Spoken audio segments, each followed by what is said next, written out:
بسم اللہ الرحمن الرحیم مولا صلی وسلم دائما ابدا علی حبیبک خیر الخلق کلہم۔ اللہ تبارک تعالیٰ کی توفیق رسول اکرم صلی اللہ تعالیٰ علیہ وآلہ وسلم کے نعلین مبارک کے تصدق اور وسیلہ سے آج ہم درس صحیح بخاری کی نشست نمبر 100 میں حاضر ہیں۔ آج کے درس کی پہلی حدیث پاک صحیح بخاری کی حدیث کا نمبر ہے 3517۔ عن ابی ہریرہ عن النبی صلی اللہ تعالی علیہ وسلم قال لا تقوم الساعة حتى يخرج رجل من القحطان يسوق الناس بعصاه۔ حضرت ابو ہریرہ رضی اللہ تعالیٰ عنہ روایت کرتے ہیں کہ تاجدار کائنات صلی اللہ تعالی علیہ وسلم نے ارشاد فرمایا قیامت اس وقت تک قائم نہیں ہوگی، اس وقت تک قیامت نہیں آئے گی یہاں تک کہ قحطان علاقے سے ایک شخص نکلے گا جو لوگوں کو اپنی لاٹھی کے ذریعے ہانک کر لے جائے گا۔ اس وقت تک قیامت نہیں آئے گی۔ اور قربان جائیں صحیح مسلم کی حدیث نمبر 7309، اس کے اندر نبی علیہ السلام نے بیان فرما دیا یقال لہ الجہجہ، تو آقا نے فرمایا اس شخص کا نام جہجہ ہوگا۔ کس قبیلے سے ہوگا؟ قحطان سے۔ اور اس کا نام کیا ہوگا؟ صحیح مسلم کی 7309 حدیث سے آقا نے بیان فرما دیا جہجہ اس کا نام ہوگا، اور جب تک یہ نہیں آئے گا، اس کی حکومت نہیں آئے گی، اس وقت تک قیامت نہیں قائم ہوگی۔ قربان جائیں یہ جو آقا علیہ السلام فرمایا کہ اپنی لاٹھی کے ذریعے لوگوں کو ہانکے گا، اس کا مطلب یہ نہیں کہ واقعی اس کے پاس کوئی لاٹھی ہوگی اور وہ لوگوں کو لاٹھی کے ذریعے ہانک کر لے جائے گا، ایک جگہ جمع کرے گا، نہیں، بلکہ جیسے ایک بکریوں کا چرانے والا اپنی بکریوں کو اکٹھا لے کر چلتا ہے تاکہ میری بکریوں کا ریوڑ بکھر نہ جائے اور کوئی بکری گم نہ ہو جائے، ریوڑ سے بچھڑ نہ جائے، کوئی بھیڑیا آ کر بکری کو اٹھا نہ لے، جو چراوا کیا کرتا ہے ریوڑ کو ہانک کر ساتھ ساتھ لے کر چلتا ہے، چراتا جاتا ہے حتیٰ کہ گھر لے آتا ہے۔ تو اسی طرح وہ شخص لوگوں کو ان فتنوں سے محفوظ کرنے کے لیے جو قرب قیامت فتنے ہوں گے، اور وہ فتنے اسلام سے دور کرنے کے لیے کفر کی طرف لے جانے کے لیے ہوں گے، وہ قحطان کا شخص جس کا نام جہجہ ہوگا وہ لوگوں کو اپنی طرف ایسے جمع کرے گا جیسے کوئی چراوا بکریوں کے ریوڑ کو اپنے پاس جمع کرتا ہے۔ امام بخاری کے استاد ہیں حافظ نعیم بن حماد۔ یہ کتاب امام بخاری کے استاد نے لکھی ہے جس کا ہم درس دے رہے ہیں، امام بخاری کا صحیح بخاری کا، امام بخاری کے استاد ہیں، یہ امام بخاری کے استاد ہیں۔ 229 ہجری میں آپ کا وصال ہوا، 229 ہجری میں، اور امام بخاری کا 254 ہجری میں وصال ہوا۔ امام بخاری سے پہلے یہ فوت استاد تھے۔ ان کی تحقیق کے مطابق آپ کہتے ہیں یہ قحطان نامی شخص، جہجہ نامی شخص قحطان کے قبیلے سے جو یمن کا علاقہ ہوگا، یہ امام مہدی کے بعد آئے گا، امام مہدی کے بعد آئے گا۔ یہ جب آئے گا دو قبیلوں کے اندر بہت بڑی جنگ ہوگی، حتیٰ کہ قبیلے والے شخص دوسرے قبیلے والے ایک سردار کے شخص کا سر قلم کر کے مسجد کے پاس ایک درخت ہوگا، درخت کے ساتھ لٹکا دیں گے۔ بہت بڑی عظیم جنگ ہوگی، اور یہ جنگ قومیت کی بنا پر ہوگی۔ قربان جائیں اس حدیث پاک سے معلوم ہوتا ہے امام مہدی کے بعد یہ ہے علم مصطفیٰ، نگاہ مصطفیٰ، آقا علیہ السلام کی عظمت اور شان اور آقا کا عظیم معجزہ۔ صحیح بخاری کی حدیث نمبر 3517، صحیح مسلم کی حدیث نمبر 7309 سے معلوم ہوتا ہے آقا علیہ السلام کو علم تھا وہ کس قبیلے سے آئے گا، قحطان کے علاقے سے آئے گا، اور صحیح مسلم میں آقا نے بتایا یقال لہ الجہجہ، اس کا نام جہجہ ہوگا، جو امام مہدی کے پاس آئے گا، بعد آئے گا۔ جب تک وہ نہیں آئے گا اس وقت تک قیامت نہیں آئے گی۔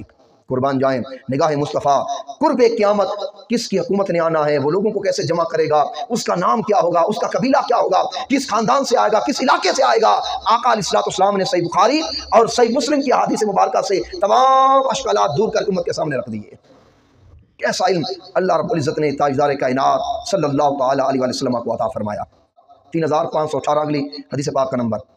قال اخبرني عمرو بن دينار انه سمع جابرا يقول غزونا مع النبي صلى الله تعالى عليه وسلم وقد ساب معه ناس من المهاجرين حتى قصر، وكان من المهاجرين رجل لعاب فقسى انصاريا فغضب الانصاري غضبا شديدا حتى تدعوا، وقال الانصاري يا للانصار، وقال المهاجر يا للمهاجرين، فقال النبي صلى الله تعالى عليه وسلم فقال ما بال دعوى اهل الجاهليه، ثم قال ما شأنه، فاخبر بقصه المهاجري الانصاري، قال فقال النبي صلى الله تعالى عليه وسلم دعوها فانها خبيثه، قال عبد الله